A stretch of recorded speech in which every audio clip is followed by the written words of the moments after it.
This is Jason Dixon of Vintage Realms of Gaming.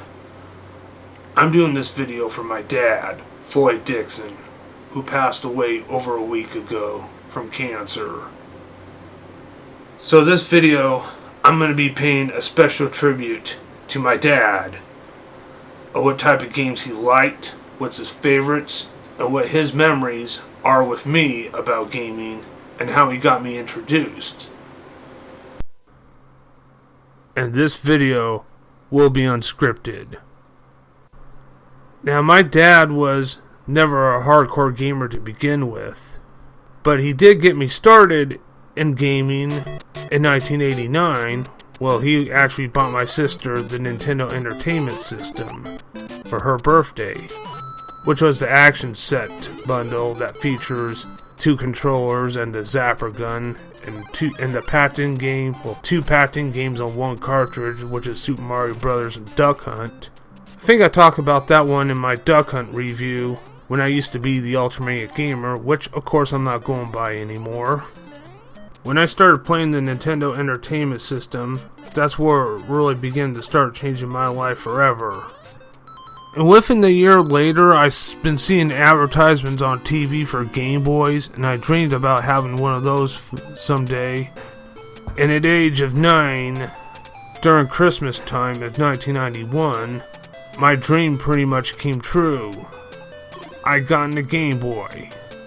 And all Game Boys at the time came with a packed-in game of Tetris, which was a game I was not targeting for because I wasn't into puzzles at the time. I was just into action and platformers at the time, and I really wanted to get Super Mario Land. Since that one was a Mario, that should have been the packed-in game. But years later, I understand why they had Tetris as the packed-in game, because Nintendo wasn't just trying to target towards kids, but target towards adults as well. And they think it was a great idea that Tetris would be a better idea for a packed-in game because most adults love puzzle games. Especially my dad. He definitely loved Tetris. It's one of the games he likes playing the most when I'm not using the Game Boy. As time goes by, Tetris is one of the best puzzle games of all time.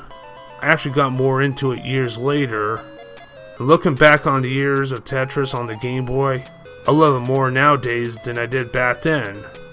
It goes for other puzzle games like Dr. Mario. That was one of my dad's favorites on the Nintendo Entertainment System. Which reminds me, I got Dr. Mario on the NES on my 9th birthday, months earlier, before I got the Game Boy, for Christmas. There was also a Game Boy version of Dr. Mario, but I never did got that one.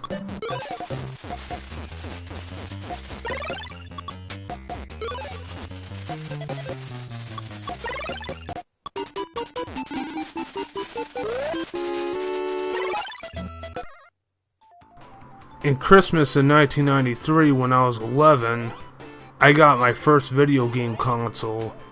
Well, my first video game console, personally, the Sega Genesis, which was the Model 2. And I played the Sonic games, and I enjoyed the hell out of them. I also got in WWF Royal Rumble on the Genesis. Yeah, I call it WWF, not WWE. And I used to be a wrestling fan back in the day, but I'm not as much as a fan as I once was. Yeah, I've been renting many games time to time, but the ones my dad liked the most, that he remembered in the arcade from his days, that are also available on the Sega Genesis, games like Pac-Man. Well, they actually have Miss Pac-Man on the Genesis. That was a pretty fun game. I actually kind of think that one was better than the regular Pac-Man. He also discovered in Sonic 2, if I just stall there for a minute as Sonic, and if I just stall there, he just does a funny thing like lay down, for instance, and does this funny taunt. And if you have Tails with him, he actually waves. I actually thought that was one of the neatest moments I ever seen.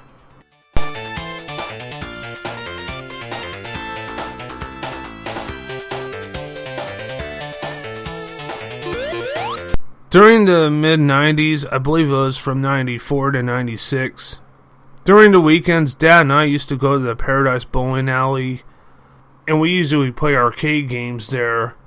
Half of them, what they have there is pretty much the popular type of 90s ones like Mortal Kombat and Street Fighter.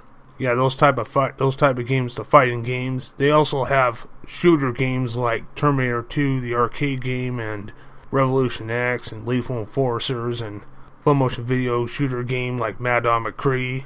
And they also have this interesting game called The Time Traveler, which is pretty neat.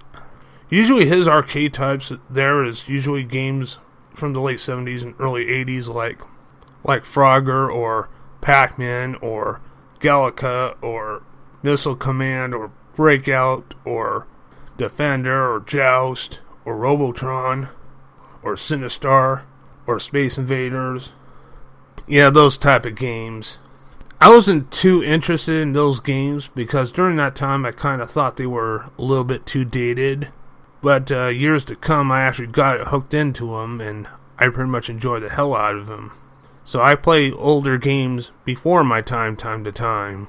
Hell, I even play older CRPG games before my time. Well, there's not hardly any except for one series, Ultima.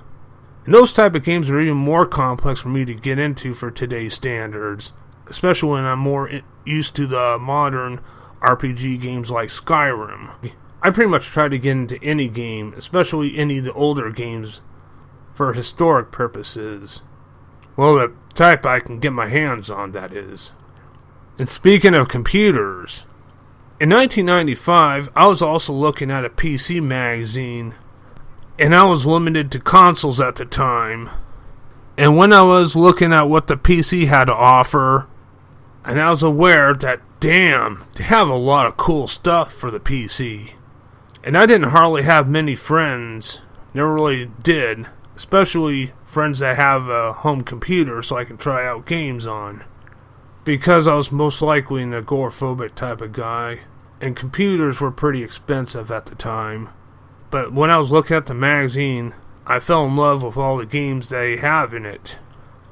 Yeah, I actually definitely wanted a computer by that time. 3 years later, my dad got a computer, but the thing is, he never did buy it for games, though. He bought it for business.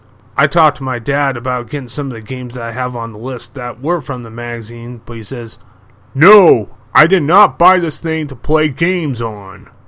Besides, you have more than enough idiot video games to keep you entertained." Something like that. Well, at the time, I wouldn't blame him. And I didn't know any better at the time what type of complications that requires to run a certain individual PC game. Now, looking back on those days, I couldn't blame him. Because not only computers during that time were not only expensive, but they were more complicated, especially when it comes to running games. In 1998, our family got our first personal computer, and that was a Compaq Presario, and the Windows operating system was Windows 98, which was one of my favorite Windows programs in history, because I had awesome memories about default desktop backgrounds and the default screensavers that Windows 98 had to offer. Pretty much all that started going down the drain within the years to come. Like with the latest operating system of Windows 8 or 8.1, that one was the worst operating system ever. Well, actually, they just released Windows 10 operating system, and from what I heard, 10 is much better than 8. But I'm not going to go too far into the future of Windows. There's also default games that came with the computer like Solitaire and Minesweeper. Usually I play Solitaire time to time. And there was a pinball game called Space Cadet, which was a pretty neat pinball game. The type of business my dad has been in during his remaining working years, well, it's the type of work, though it's not exactly business that he runs. The type of work was future trading, or commodity brokers, or stock exchange, where you buy stuff and sell them for a higher price.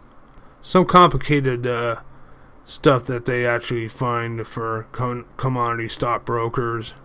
Something like that. As long as you know what you're doing with the business, you actually can make a lot of money. But sadly, 2.5 years later, he was diagnosed with multiple sclerosis. And it pretty much hit the family pretty hard.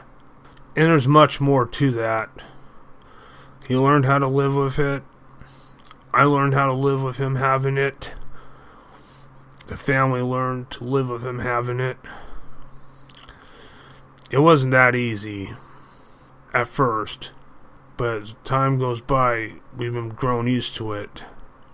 And sadly, in early August of 2015, it's precisely 15 years later from when he was hit with MS, he was hit with cancer, and within the 2 weeks later from there, he passed away.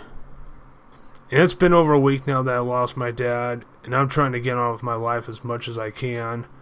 I never really had hardly any experience from him in my adulthood due to this MS because I couldn't get any from him. And I was born with a learning disability, and I try to catch up in life as much as I can on my own ends. And I've been trying to do better at it as much as I can. Now, this video was mainly a tribute to my dad and my good memories with him. Now, I didn't explain every game that's on his list of likings, but I will save him for a review when I get around to reviewing that individual game, because I want to make sure his memories and his memories with me didn't die with him. I want to say thank you very much for watching and listening in the name of my dad, Floyd E. Dixon, because this video is dedicated to him. God bless you, Dad. God bless my family. God bless my grandma and grandpa, who are also no longer with us. And God bless you all.